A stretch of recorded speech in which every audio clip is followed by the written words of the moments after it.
आज का मौजू है जावेद अख्तर का एथिज्म, विरासत या ज़ाती इंतखाब। दोस्तों, आज का सवाल न सिर्फ जावेद अख्तर की ज़ात से जुड़ा है बल्कि हमारी समाजी और फिक्री साख्त से भी है।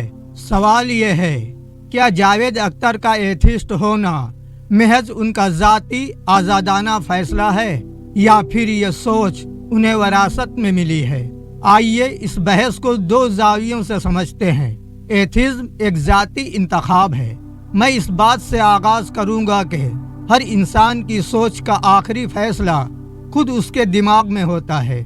जावेद अख्तर एक पढ़े लिखे, मुशाहिदा करने वाले और सवाल उठाने वाले इंसान हैं। इन्होंने मजहब को सिर्फ सुना नहीं बल्कि समझने की कोशिश भी की। वह बारहा कह चुके हैं, मैं वही मानता हूँ जिसकी अक्ली दलील हो। ये जुमला साफ बताता है कि उनका एथिज्म कोई जज्बाती रद्द अमल नहीं बल्कि एक फिक्री नतीजा है। दुनिया में करोड़ों लोग मजहबी घरों में पैदा होकर भी मजहब छोड़ देते हैं और लाखों लोग गैर मजहबी घरों में पैदा होकर भी मजहब इख्तियार कर लेते हैं। तो क्या हम हर फैसले को सिर्फ विरासत का नतीजा कह सकते हैं?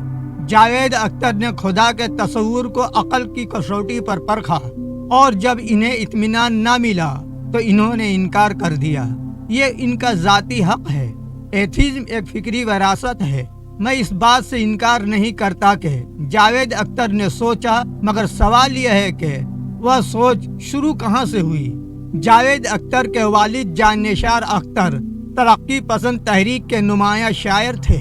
ये तहरीक मजहब पर तनकीद सिखाती थी, रवायत से बगावत को दानिशमंदी कहती थी और खुदा से ज्यादा इंसान को मरकज बनाती थी। जावेद अख्तर ने इसी माहौल में आँख खोली जहां मजहब को अक्सर पशमानदगी की अलामत बताया जाता था। बचपन का माहौल इंसान की सोच की बुनियाद रखता है।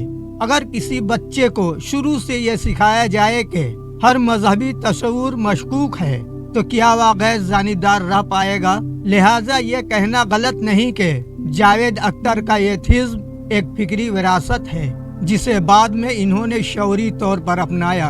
अगर हम माहौल को सब कुछ मान लें तो फिर इंसान की आज़ादी कहाँ गई? क्या जावेद अख्तर इतने कमज़ोर थे कि सिर्फ बाप की सोच अपना लेते?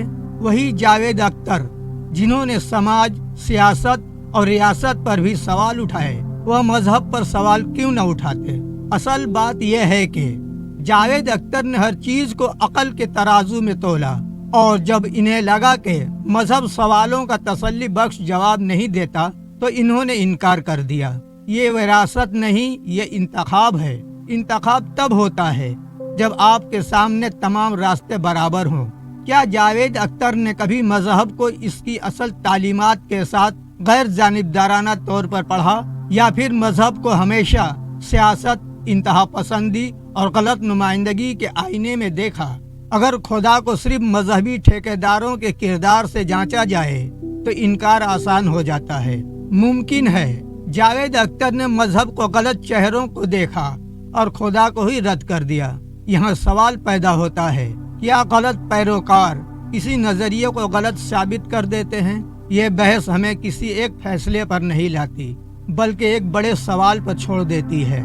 शायद जावेद अख्तर का माहौल इन्हें सवाल करने वाला बना गया और इनकी अकल इन्हें एथिस्ट बना गई। यानी न मुकम्मल विरासत न मुकम्मल इंतखाब बल्कि दोनों का इम्तिजाज। लेकिन असल सवाल जावेद अख्तर नहीं, असल सवाल हम हैं। क्या हम सवाल करने से डरते हैं या जवाब सुनने से? यही सवाल इस बहस की रूह है।